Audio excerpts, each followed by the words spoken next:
के अलावा शैला के बॉयफ्रेंड सलीम ने अपने स्टेटमेंट में कहा था कि शैला दुबई जाने वाली थी। एक्चुअली वो शैला कह रही थी कि वो अपनी फैमिली के साथ दुबई शिफ्ट होने वाली है।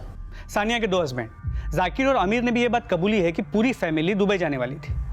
इन दामले, सोचने वाली बात यह है कि इस पूरी फैमिली का दुबई शिफ्ट होना और इनके घर में मिले असामाजिक गतिविधियों से रिलेटेड डॉक्यूमेंट्स का आपस में क्या कनेक्शन हो सकता है। एनआईए को इनके खिलाफ कोई सबूत नहीं मिला और वो सैटेलाइट फोन, उसमें भी कोई डेटा नहीं था।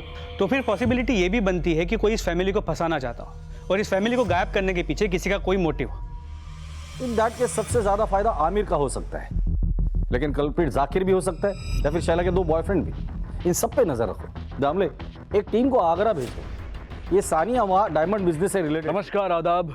क्राइम पेट्रोल सिटी क्राइम्स अध्याय के आज के एपिसोड में आप सबका स्वागत है। आज के दौर में जहां हर पल हम प्रगति की ओर बढ़ रहे हैं, वहीं हिंदुस्तान के हर शहर की रफ्तार भी 10 गुना बढ़ चुकी है और इस रफ्तार ने एक अजीब सा असंतुलन पैदा कर दिया है। जहां आसमान को छूती हर मल्टी स्टोरी बिल्डिंग के बगल में एक बड़ा सा स्लम है, हर बड़े शॉपिंग मॉल के करीब रोड पर लगी दुकान है, जहां नौकरी एक है तो 10 दावेदार हैं, कोई सामर्थ्य है तो कोई असामर्थ्य।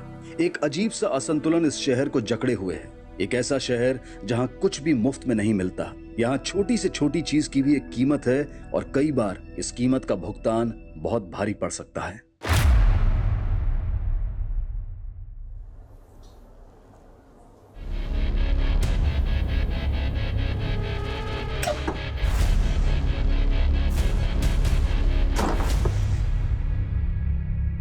तुम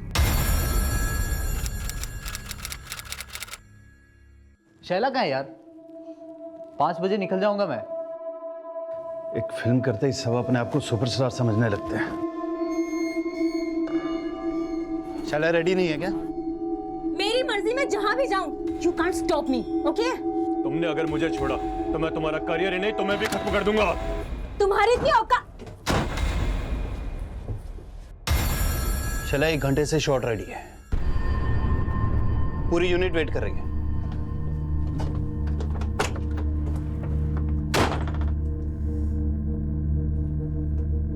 What happened?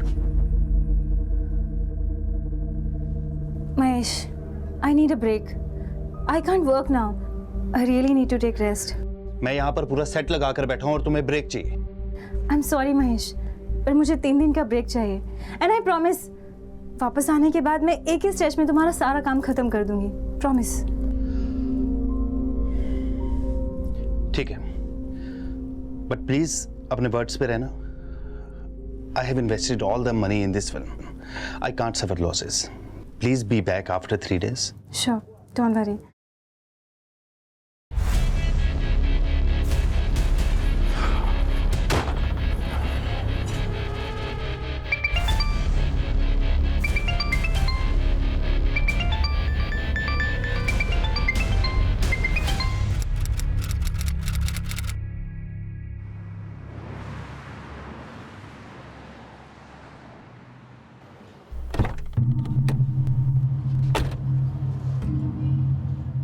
तो आप वो हीरोइन रानी परमार के भाई हैं जिसका वो सिंगर के साथ लफड़ा हुआ था। क्यों, बहन ने फिर से कोई लफड़ा कर दिया क्या? सर, एक्चुअली मैं आपसे शैला पठान के बारे में बात करने आया हूँ। कौन शैला पठान? सर, वो मेरी फिल्म की एक्ट्रेस है। मैंने उसे पहली फिल्म बेवफा हसीना में लॉन्च किया था, वो 70s के सुपरस्टार रमेश खत्री जी के साथ। अब ये मेरी दूसरी फिल्म मेरे प्रेयसी में काम कर रही है। नहीं बंटी, ये पाप है। ये पाप नहीं, प्यार है। शैला पठान ने 1 हफ्ता पहले मुझे सेकंड शेड्यूल की डेट्स दी थी। अब उसका फ़ोन भी स्विच ऑफ है, उसके घर पे भी लॉक लगा हुआ है। सर, वो मुझसे 50% पैसा एडवांस ले चुकी है और उसके अनप्रोफेशनल एटीट्यूड की वजह से मुझे बहुत लॉस हो रहा है। देखिए महेश जी, अब कल को आपकी हीरोइन आकर हमसे कहेगी कि आपने उसे पैसा नहीं दिया इसलिए वो शूट पे नहीं आई, तो क्या होगा?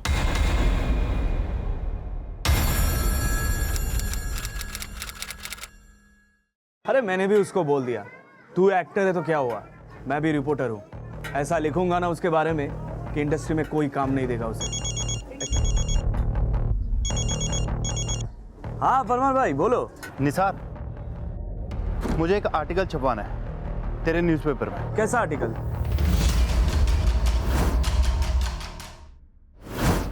अपने नुकसान की भरपाई के लिए महेश परमार ने अपने रिपोर्टर मित्र निसार का सहारा लिया। उसे यकीन था कि शैला ये आर्टिकल पढ़कर डर जाएगी और फिल्म की शूटिंग पूरी करने को राजी हो जाएगी, लेकिन शैला की बजाय किसी और ने अपनी प्रतिक्रिया जाहिर की।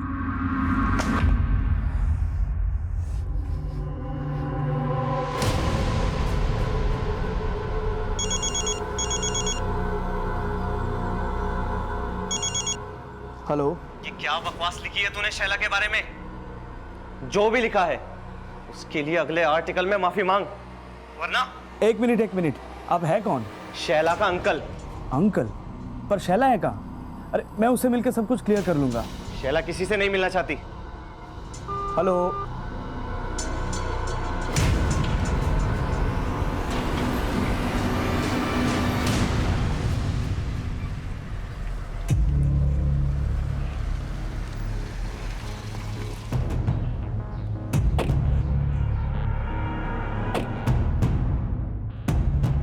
शैला मैडम के घर पे तो पिछले कई महीनों से ताला लगा है। अच्छा, वो और उसकी फैमिली गई कहाँ, कुछ पता है आपको? वो सब तो हमको नहीं पता, लेकिन कई दिनों पहले सब एक साथ निकले थे यहाँ से।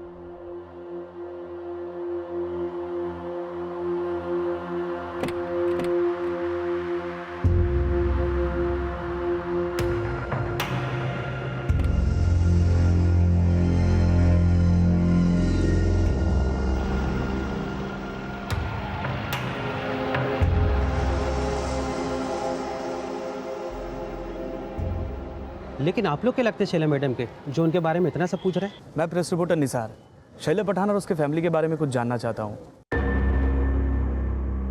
मैं गौतम वासवानी, इस बिल्डिंग का सेक्रेटरी। बोलिए क्या बात है? दरअसल कल मुझे शैला पठान का अंकल ने फ़ोन किया था। क्या उनका अंकल भी उनके साथ ही रहता है? अंकल नहीं तो। उनके साथ और कौन कौन रहता है? शैला अपनी मदर सानिया पठान और स्टेप फादर तबरेज दुरानी के साथ रहते हैं। फादर और मदर क्या करते हैं उनके?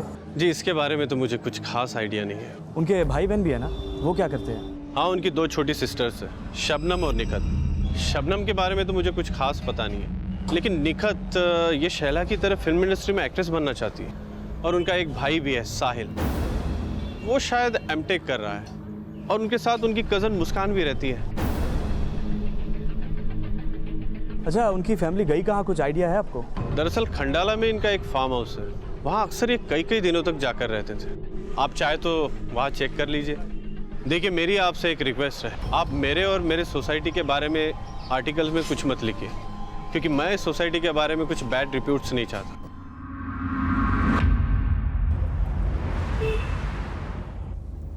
इस एरिया में 3 और 2 BH के फ्लैट्स मिनिमम 6-7 करोड़ के होंगे। वैसे इसके फैमिली के पास इतने पैसे आए कहाँ से? इसके फादर क्या करते थे? आई डोंट नो यार, लेकिन जब मैंने उसे मेरी प्रेयसी फिल्म के लिए साइन किया था, तब उसने मुझे अपने खंडाला वाले फार्म पे बुलाया था और वहाँ पे 2 अरबी लोगों से मिलवाया। Mahesh, he is Tayyab Bin and he is Razidul. Nice meeting. ये दोनों बॉलीवुड फिल्म प्रोड्यूस करने में इंटरेस्टेड हैं, सो इफ यू वांट हम इनके साथ में अपना प्रोजेक्ट डिस्कस कर सकते हैं। फिर उसके बाद वो बोली कि उसके साथ अमान खान को फिल्म करने के लिए मैं कन्विंस करूं। मैंने शैला को बोला कि एक बार मेरी ये फिल्म कंप्लीट हो जाए, उसके बाद मैं उनकी फिल्म के बारे में सोचूं। अच्छा, तू तो उनके खंडाला वाले फार्म हाउस पे गया था ना? बिल्डिंग सेक्रेटरी भी कह रहा था कि वो लोग वहीं रह सकते हैं। एक बार चल के देखे, शायद वहीं हो।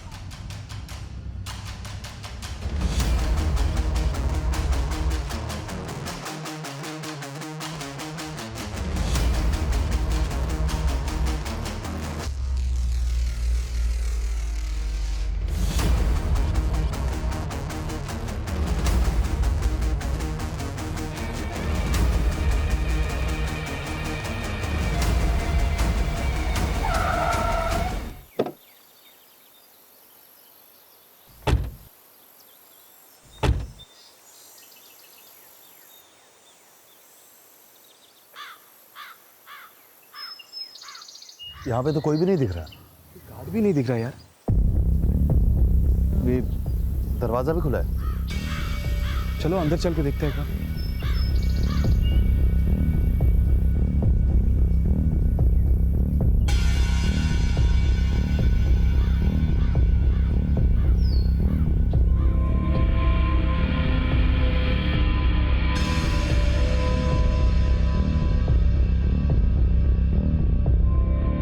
कोई है?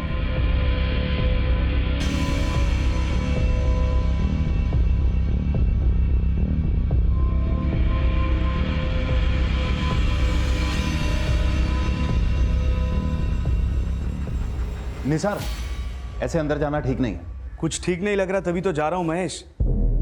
फार्म हाउस लॉक नहीं, बाहर एक गाड़ी भी खड़ी है, और ये सब कुछ देख।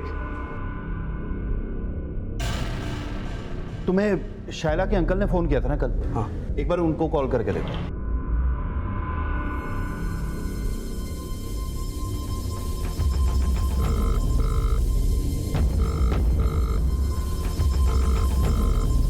फोन नहीं उठा रहे यार।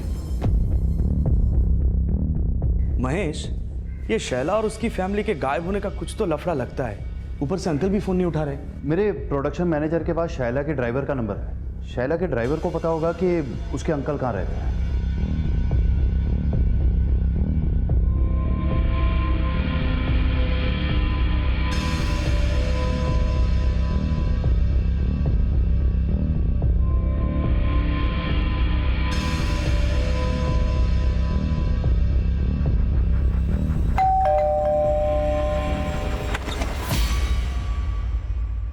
जी बोलिए।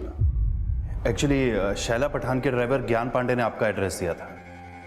उसने बताया कि शैला अक्सर यहाँ पे आया करती थी। जी हाँ, लेकिन आप लोग कौन हैं? अंकल, मैं न्यूज़ रिपोर्टर निसार पवार। मैंने ही शैला पठान का वो आर्टिकल लिखा था, और शायद आपने मुझे कल कॉल भी किया था। आप शैला के अंकल हैं ना? मैं आपको कॉल क्यों करूँगा? और मैं शैला का अंकल नहीं, मैं उसका फादर हूँ। आप लोग यहाँ क्या करने आए? जाकिर शैला पठान के पिता और शैला की मां सान्या के पहले पति थे, जिनका अब तलाक हो चुका था, और सान्या ने अब तबरेज से शादी कर ली थी।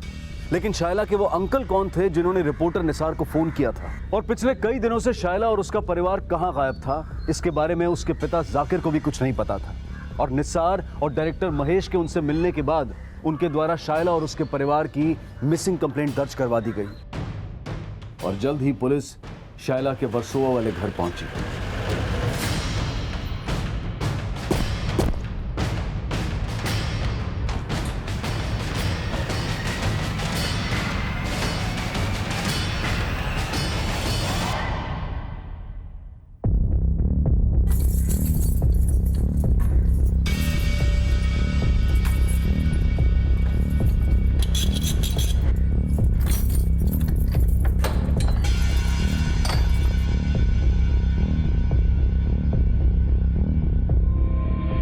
पूरे घर की अच्छे से तलाशी लो।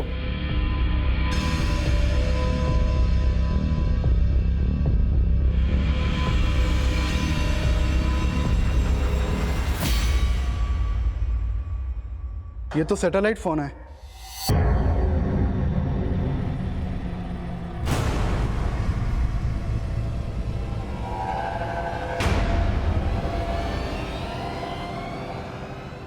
जाकिर जी, आप बता सकते हैं ये उर्दू में क्या लिखा है? सर, ये किसी असामाजिक संगठन से रिलेटेड डॉक्यूमेंट्स हैं।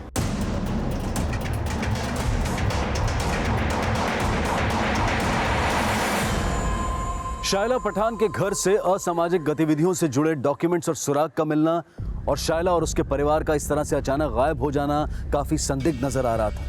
ये पूरा मामला अब काफी बड़ा रूप ले चुका था, और जल्द ही इस केस की अगुवाई मुंबई क्राइम ब्रांच के डीसीपी गुरवेश नागरे को सौंप दी गई। शैला पठान के वर्सोवा वाले फ्लैट से जो असामाजिक गतिविधियों के डॉक्यूमेंट्स मिले थे, उसके फोटोग्राफ्स और वो सैटेलाइट फोन तुरंत नेशनल इंटेलिजेंस एजेंसी एनआईए को भेज दो। वो लोग सैटेलाइट से इनकरप्टेड डेटा को डिकोड करेंगे। अपने सोर्सेज से पता करो कि ये शैला पठान और उसकी फैमिली वाकई किसी असामाजिक ऑर्गेनाइजेशन से रिलेटेड है या नहीं। और वो डायरेक्टर महेश परमार, उसने कहा था कि शैला ने उसे 2 अरबी इन्वेस्टर से मिला था। क्या नाम था उनका? He's Tayyab bin and he's Razidul. Nice meeting. Tayyab Bin और रजिदुल। लेकिन उस महेश परमार ने बताया कि वो उनसे सिर्फ एक बार मिला था, इसलिए उनके बारे में कुछ ज़्यादा जानता नहीं है। दामले, इस शैला पठान की पूरी फैमिली गायब है। उसके कॉल रिकॉर्ड निकालो, हो सकता है कि उससे कुछ मिल जाए। और ये रिपोर्टर निसार, उसने कहा था कि शैला के किसी अंकल ने उसे कॉल किया था। पता करो कौन से नंबर से उसे कॉल आया था। सर, शैला पठान के बॉयफ्रेंड सलीम खान को बुलाया है। गुड। सर, एक्चुअली वो शैला कह रही थी कि वो अपनी फैमिली के साथ दुबई शिफ्ट होने वाली है। इस बात पे मैं थोड़ा अपसेट हो गया और सर गुस्से में वो सब कुछ निकल गया। मेरी मर्जी में जहां भी जाऊं, you can't stop me, okay? तुमने अगर मुझे छोड़ा तो मैं तुम्हारा करियर ही नहीं तुम्हें भी खत्म कर दूंगा। दुबई में कहाँ शिफ्ट होने वाली तो कुछ बोला था? नहीं सर, इस बारे में तो उसने कुछ नहीं बताया। उस बारे में नहीं बताया, लेकिन इस बारे में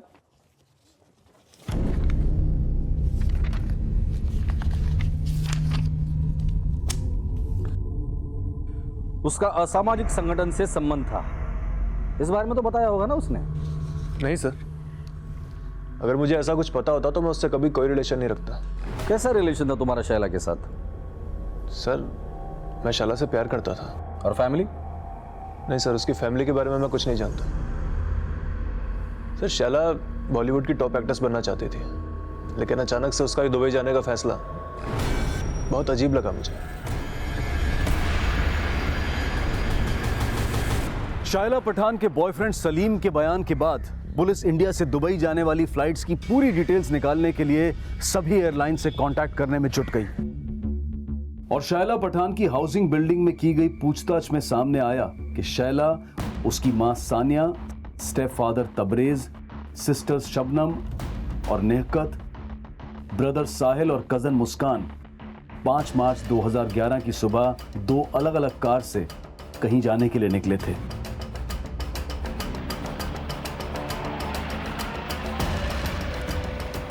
लेकिन सलीम के कॉल रिकॉर्ड्स के मुताबिक वो 5 मार्च 2011 को शैला या उसके परिवार के साथ नहीं था, जबकि शैला का फोन 5 मार्च की रात खंडाला में बंद हुआ था, जहां उनका फार्म हाउस था।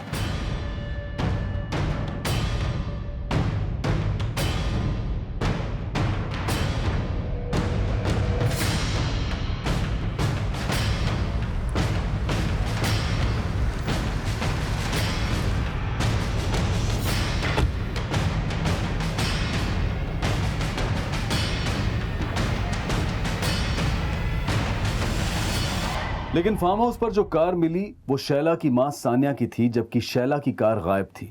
गावड़े सर, चेक करो गाड़ी को। दामले, सानिया पठान की गाड़ी के डिटेल्स हर जगह सर्कुलेट कर दो। वैसे आप 20-25 किलोमीटर के रेडियस में सीसीटीवी होना मुश्किल है, फिर भी कोशिश करो इस बंगले की तरफ आने जाने वाले रास्ते में कहीं सीसीटीवी हो और उसने शैला पठान की गाड़ी को कैप्चर किया। सर,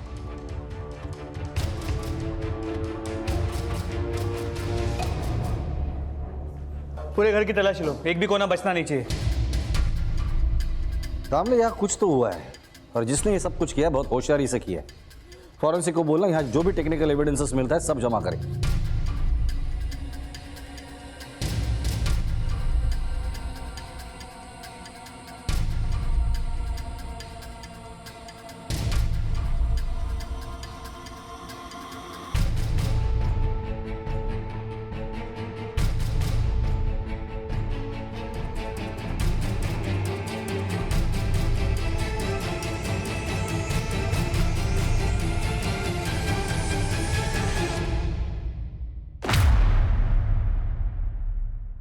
सर मैं इस लड़के को नहीं जानता, शायद शैला का दोस्त हो। शैला आपकी और सानिया की बायोलॉजिकल डॉटर थी। शैला की बाकी के भाई बहन क्या वो भी आपके और सानिया के?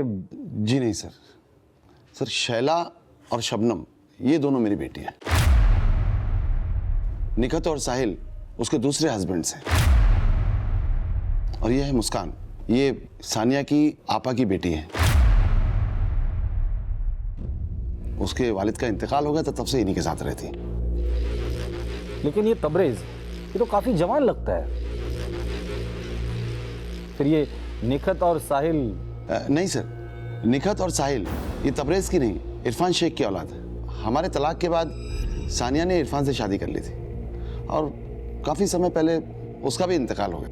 वैसे आपका और सानिया का तलाक क्यों हुआ था? सर इरफान और मैं बहुत अच्छे दोस्त थे, पर उसका और सानिया का, इरफान और सानिया की शादी भले ही हो गई हो, लेकिन शैला का मुझसे बहुत अच्छा लगाव है और वो अक्सर मुझसे मिलने आया करती।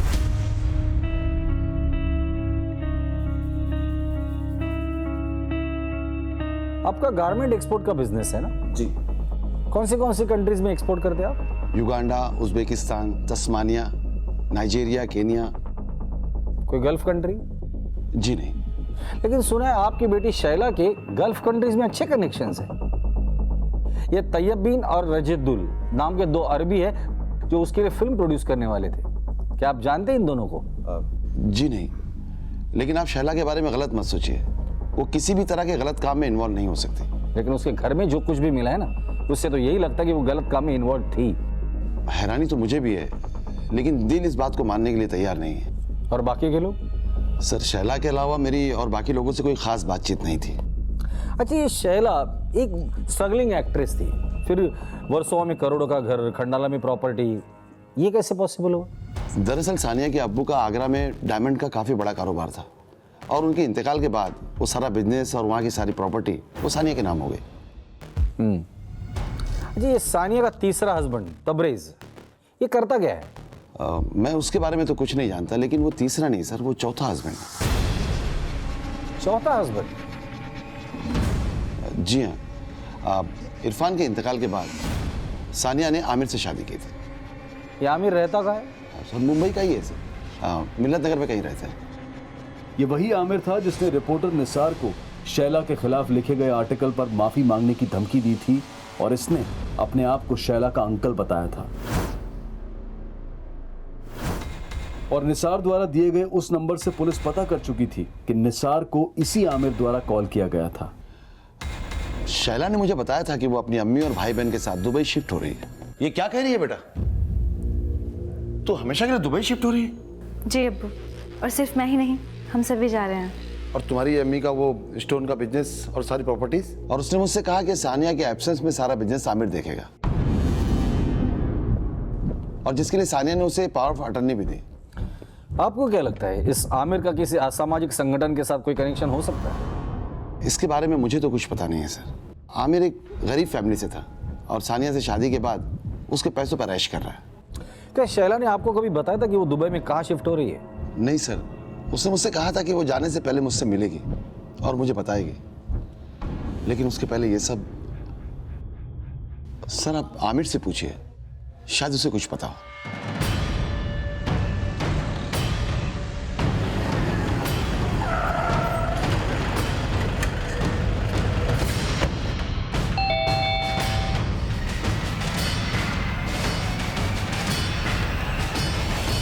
सर, मैंने उस रिपोर्टर को कोई धमकी नहीं दी, बस इतना कहा कि वो शैला के बारे में गलत ना लिखे। शैला और उसके बाकी के परिवार वाले किधर है? मुझे नहीं पता सर। अच्छा, एक बात बता, ये शैला की माँ सानिया, उसने अपना बिजनेस, प्रॉपर्टी सबकी पावर ऑफ अटर्नी तुझे दे दी थी। तेरा ये मिल्लत नगर वाला बुटीक, वो भी उसने तेरे नाम पे किया था, तुम दोनों का डिवोर्स होने के बाद। ऐसा क्यों? क्योंकि सर सानिया मुझ पर भरोसा करती थी। भले ही हमारा डिवोर्स हो गया, लेकिन वो आज भी मेरी कद्र करती है। कद्र करती थी या तेरा खौफ था उसके दिल में? नहीं सर। या सामाजिक ऑर्गेनाइजेशन के साथ किसका संबंध था, तेरा या उनका? मुझे नहीं पता सर, आप तबरेज का पता कीजिए, वो अच्छा आदमी नहीं था। क्या करता था? कश्मीर में एक एनजीओ चलाता था। कश्मीर में? जी सर, तबरेज कश्मीर से है। कश्मीर में कहां से? इस बारे में मुझे कुछ नहीं पता सर। सानिया का चौथा शौहर तबरेज, जो कि सानिया से उम्र में तकरीबन 20-21 साल छोटा था, वो कश्मीर में कोई एनजीओ चलाता था और इस इंफॉर्मेशन ने पुलिस को चौकन्ना कर दिया। जल्द ही यह भी सामने आ गया कि 5 मार्च 2011, जिस दिन से शैला और उसके घर वालों का फोन बंद था, तब से उन्होंने इंडिया से दुबई तो क्या, किसी भी देश में जाने के लिए कोई हवाई सफर नहीं किया था। तो अब शैला और उसकी फैमिली कहां थी? और अगर 5 मार्च 2011 को शैला अपने परिवार के साथ खंडाला वाले फार्म हाउस पर गई थी, तो फिर अचानक गायब कहां हो गई? और अगर सानिया की कार फार्म हाउस पर थी, तो फिर शैला की कार कहां थी? चौतरफा छानबीन के बावजूद फैमिली की कोई भी लीड पुलिस को नहीं मिल पा रही थी, और ना ही उन 2 अरब इन्वेस्टर्स के बारे में कोई इंफॉर्मेशन मिली थी जो शैला के फार्म हाउस पर देखे गए थे। और अब यह अंदाजा भी लगाया जा रहा था कि कहीं शैला और उसके घर वाले तबरेज के साथ कश्मीर में ना हो।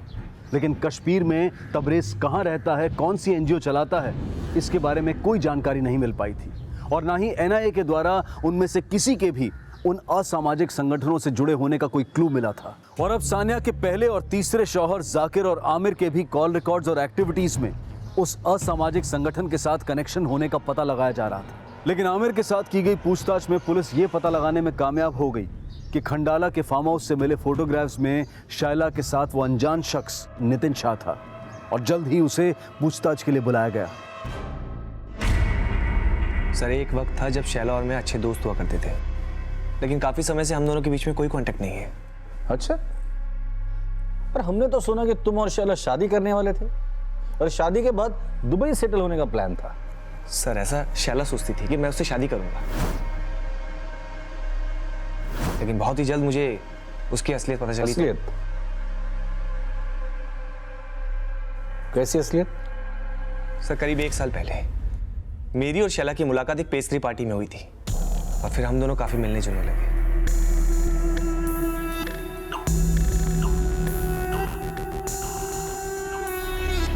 लेकिन उससे पहले ही मुझे पता चल गया कि वो मेरे साथ ही नहीं बल्कि और कई लोगों के साथ हम बिस्तर होती थी। She is an escort. कई दिन घर से गायब रहती। मैं फोन करता तो कोई रिप्लाई नहीं देती, क्योंकि सर उसके कई कस्टमर थे जो कि एक बी ग्रेड एक्ट्रेस को एक रात गुजारने के लिए लाखों रुपए देते थे। तो जाहिर सी बात है तुम भी उसी मतलब से उसके करीब आए होगे। सर, मतलब तो उसे मुझसे था, मेरी दौलत से था, मुझे लूटना चाहती थी, लेकिन वो मुझे झांसे में फंसाती उससे पहले मेरे दोस्त ने मुझे सारी सच्चाई बता दी। क्या क्या सच्चाई पता चली तुम्हें? सर, मैंने भी न्यूज़ पे सुना कि उसके और उसके परिवार के असामाजिक संगठनों से कनेक्शन है। ये सब उसकी असलियत है या नहीं, ये मुझे नहीं पता। नितिन के अलावा शैला के बॉयफ्रेंड सलीम ने अपने स्टेटमेंट में कहा था कि शैला दुबई जाने वाली थी। एक्चुअली वो शैला कह रही थी कि वो अपनी फैमिली के साथ दुबई शिफ्ट होने वाली है। सानिया के 2 हस्बैंड जाकिर और आमिर ने भी ये बात कबूली है कि पूरी फैमिली दुबई जाने वाली थी। इन दामले, सोचने वाली बात यह है कि इस पूरी फैमिली का दुबई शिफ्ट होना और इनके घर में मिले असामाजिक गतिविधियों से रिलेटेड डॉक्यूमेंट्स का आपस में क्या कनेक्शन हो सकता है। एनआईए को इनके खिलाफ कोई सबूत नहीं मिला और वो सैटेलाइट फोन, उसमें भी कोई डेटा नहीं था। तो फिर पॉसिबिलिटी ये भी बनती है कि कोई इस फैमिली को फंसाना चाहता हो और इस फैमिली को गायब करने के पीछे किसी का कोई मोटिव हो। इन दैट के सबसे ज्यादा फायदा आमिर का हो सकता है, लेकिन कल्प्रिट जाकिर भी हो सकता है या फिर शैला के 2 बॉयफ्रेंड भी। इन सब पे नजर रखो। दामले, एक टीम को आगरा भेजो। ये सानिया वहाँ डायमंड बिजनेस से रिलेटेड थी, हो सकता है वहां से कोई लीड मिल जाए। और इनके वर्षों वाले घर में काम करने वाले ड्राइवर, मेड और दूध वाला, इनसे पूछताछ करो। सर, शैला और उसकी फैमिली के अचानक गायब होने का राज पता करने के लिए मुंबई, खंडाला से लेकर आगरा और कश्मीर तक छानबीन की जा रही थी और पुलिस को पता चला कि शैला के ड्राइवर ज्ञान पांडे के अलावा उनकी फैमिली का एक और ड्राइवर हुआ करता था, मंगत, जिसने 5 मार्च 2011 से काफी समय पहले ही काम छोड़ दिया था। तुम सानिया को अच्छे से जानते थे, उसका ड्राइवर थे। वो तुम्हें कभी ऐसी जगह पे ले गई थी जो तुम्हें अजीब लगी हो? साहब, सानिया मैडम तो नहीं, लेकिन उसकी बेटी शबनम हमेशा मेरे को इधर उधर लेकर जाती थी। इधर उधर मतलब? दरअसल शबनम मैडम को नशे का लत था और वो मुझको रात रात में नागपाड़ा, बांद्रा, खार में चरसियों के अड्डों पर ले जाती थी और बहुत सारा ड्रग्स लेती थी और मुझसे कहती थी कि इसके बारे में उसके घर वालों को ना बताऊं। साहब, वो बहुत बिगड़ैल थी। उसके बाकी भाई बहन साहिल, निकत और मुस्कान, इनके बारे में क्या जानते हो? साहब, मुस्कान मैडम उनकी सगी नहीं थी। सब लोग उनके साथ नौकरों जैसा बर्ताव करते थे साहब, पर मेरे को लगता है मुस्कान मैडम उनकी आवभगत करते करते तंग आ गई थी। निखत और साहिल का स्वभाव कैसा था? वो दोनों तो ठीक थे। साहिल साहब पढ़ रहे थे और निखत मैडम शैला मैडम की तरह एक्ट्रेस बनना चाहती थी। 5 मार्च को वो लोग वर्सोवा से निकले। उसके पहले तुमने घर में कुछ नोटिस किया जो तुम्हें अजीब लग रहा हो? साहब, ऐसा तो कुछ याद नहीं, लेकिन हाँ, 5 मार्च से पहले फरवरी में 4 दिन के लिए ये लोग खंडाला गए थे। सानिया मैडम मेरे को बोली 4 दिन के लिए तेरी छुट्टी, लेकिन मैंने ठीक से गिना नहीं शायद, और चौथे ही दिन में वहाँ काम करने पहुँच गई। मैंने 3-4 बार बेल बजाई, फिर मेरे को याद आया कि वो चौथा ही दिन था। लेकिन साहब, मैं दूसरे के घर से काम करके वापस आ रही थी ना, तो मैडम के फ्लैट से मैंने उनका दूध वाला जुनैद को बाहर निकलते हुए देखा। साहब, अगले दिन ये बात मैंने सानिया मैडम को बताई। मेरे को लगा कि कुछ चोरी वोरी के इरादे से वो आया हो, लेकिन मैडम मेरे को बोली कि ये बात किसी को मत बताना, मैं देख लूंगी। एक दूध वाला इनकी गैर मौजूदगी में इनके घर से बाहर निकलता है। उसके खिलाफ पुलिस एक्शन लेने के बजाय सानिया अपनी मेड शांति को चुप रहने के लिए कहती है।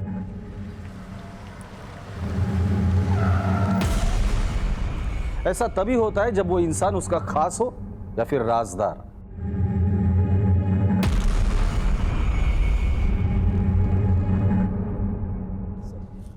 साहब मैंने कुछ नहीं किया साहब। शैला पठान के फैमिली के गैर मौजूदगी में उसके घर में क्या करने गया था? चोरी करने गया था? नहीं साहब, मैं तो वहाँ दूध की डिलीवरी करने गया था साहब।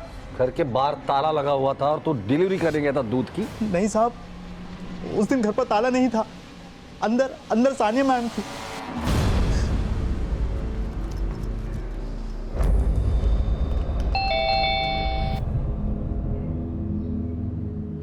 वैसे तो रोज मुस्कान मैडम दरवाजा खोलती थी, लेकिन उस दिन अचानक सानिया मैडम ने दरवाजा खोला। क्या देख रहे हो? जाओ किचन में जाके दूध रखो।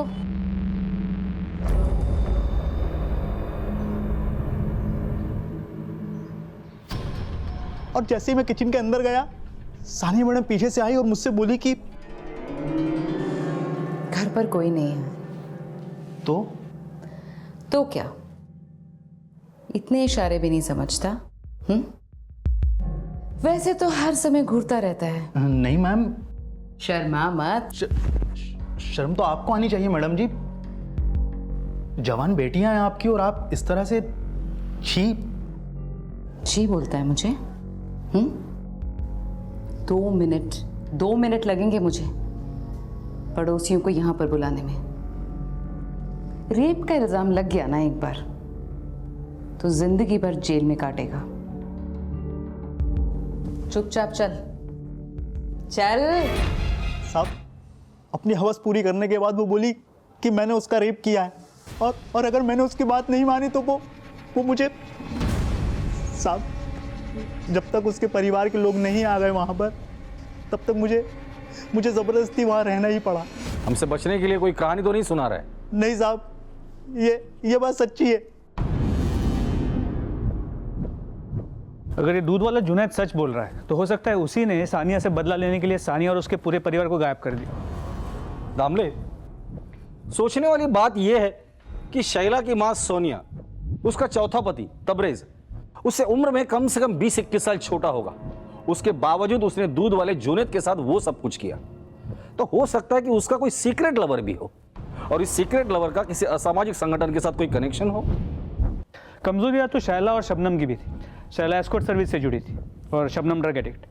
ये पूरी फैमिली ही टेढ़ी है, लेकिन फिर भी ये समझ में नहीं आ रहा कि ऐसा क्या हुआ होगा कि उन्हें एक असामाजिक संगठन से जुड़ना पड़ा और उसके बाद वो सब फरार हो गए। लफड़ा तो बहुत बड़ा होगा, इसलिए तो पूरी फैमिली गायब है। या फिर ऐसा भी हो सकता है कि फैमिली में से किसी एक आदमी ने इन सबको गायब किया है। सबकी कमजोरियां तो पता चल गई, लेकिन इस मुस्कान, इसकी कमजोरी पता नहीं चली। और सुना है कि ये मुस्कान पूरी फैमिली से बहुत नफरत करती थी। दामले, कि इस मुस्कान ने तो। पुलिस ने हर सस्पेक्ट को खंगाला। आगरा, कश्मीर, खंडाला, मुंबई, फैमिली के उस असामाजिक संगठन से कनेक्शन से लेकर नफरत, दुश्मनी, लालच, आपराधिक साजिश, हर एंगल को खंगाला गया, लेकिन शैला और उसके परिवार की कोई लीड नहीं मिली। पुलिस को शैला पठान की फैमिली के गायब होने का साफ मकसद समझ में नहीं आ रहा था। शैला पठान और उसकी फैमिली को गायब हुए 6 महीने बीत चुके थे, लेकिन अब तक कुछ हासिल नहीं हुआ था। लेकिन 6 महीने के बाद कुछ ऐसा हुआ जिसने इस केस का पैमाना और भी बड़ा कर दिया।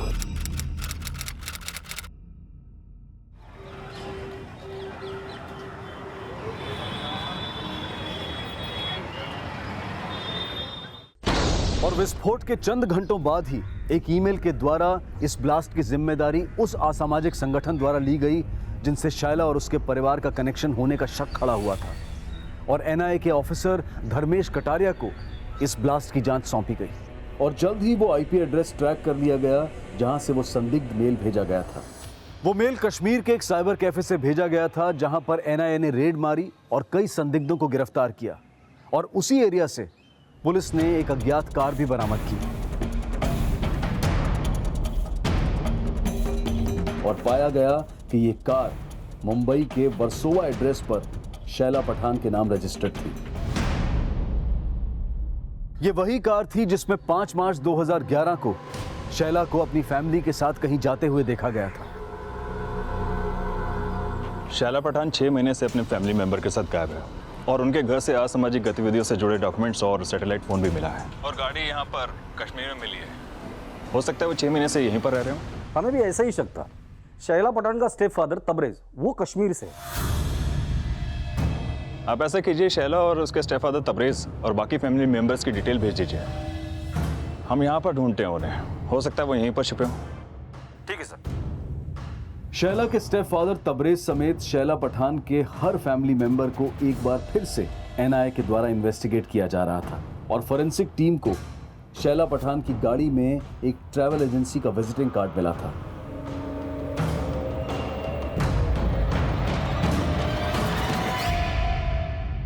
और जब उस ट्रैवल एजेंसी से पूछताछ की गई तो सामने आया कि उस एजेंसी के एक ड्राइवर गणेश को 7 मार्च 2011 को शैला के स्टेपफादर तबरेज ने शैला की कार को खंडाला से कश्मीर ले जाने के लिए हायर किया था, जिसके बाद उस ड्राइवर गणेश से पूछताछ की गई और कई जानकारियां सामने आईं। खंडाला से शैला पठान के कौन कौन से फैमिली मेंबर्स को लेकर तो कश्मीर गया था? साहब मेरे साथ तो कोई नहीं था साहब, पर तबरेज सेठ और उनका दोस्त दूसरी गाड़ी में मेरे साथ साथ चल रहे थे। कौन दोस्त? वो तो मैं नहीं जानता साहब, पर जब आगरा पहुंचकर मेरी गाड़ी पंचर हुई तब मैंने तबरेज सेठ के साथ उनको देखा था।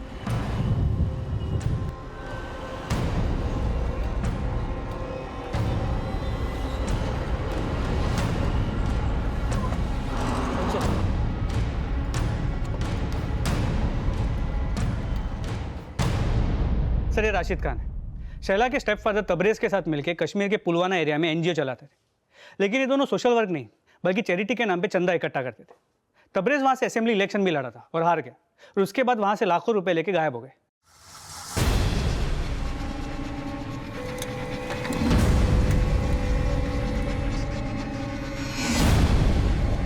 क्या यही आदमी था? हाँ साहब, यही था वो। इसका मतलब शैला की फैमिली अब कहाँ है? ये या तो तबरेज या फिर ये राशिद ही बता सकता है।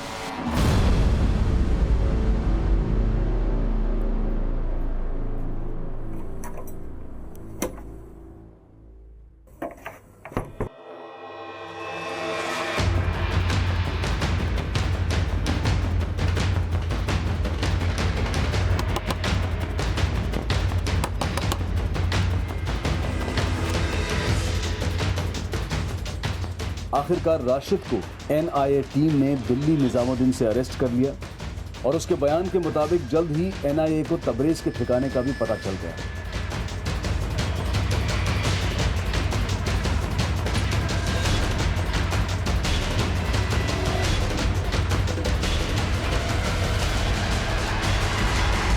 और एनआईए ने शैला पठान के स्टेपफादर तबरेज को पूछताछ के बाद मुंबई पुलिस के हवाले कर दिया।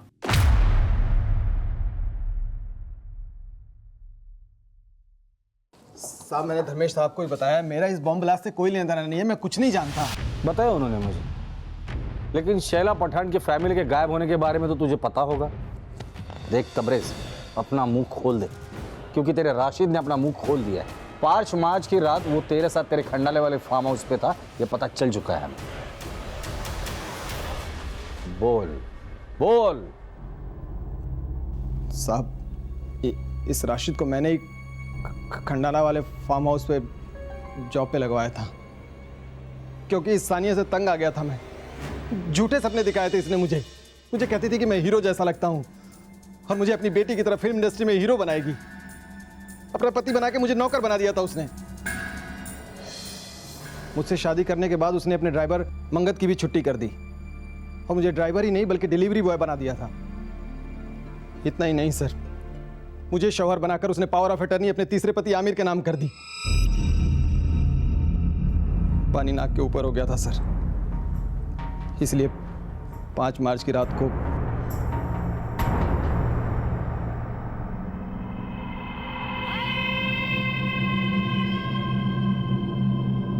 मैंने और राशिद ने वहां पर रॉड और चाकू का बंदोबस्त पहले से ही कर दिया था, और जैसे ही मुझे मौका मिला मैं सानिया के साथ अपनी भड़ास निकालने लगा। तूने समझ क्या रखा है?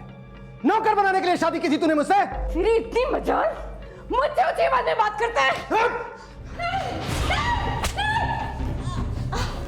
उसके बाद हम लोग मुंबई आ गए। मुंबई में हम 2 दिन रहे और हमने वहां से सारे जेवर और कैश गायब कर दिए। साहब वो फिर हमको याद आया कि फार्म हाउस की दीवार पर खून के धब्बे रह गए हैं। हम वापस फार्म हाउस गए। खून के धब्बे मिटाने के लिए हमने आग से जलाकर दीवार को काला कर दिया और शैला की गाड़ी को ले जाकर कश्मीर में डंप कर दिया। आप लोगों को भटकाने के लिए हमने सानिया के घर में वो सैटेलाइट फ़ोन और कागज़ रख दिया। अगर आप लोग को वो ट्रैवल एजेंसी का पता नहीं चलता तो आप लोग हमें कभी नहीं पकड़ पाते साहब। गलत फहमी है तेरी। आज तक जुर्म कभी ना छिपा है ना छिपेगा।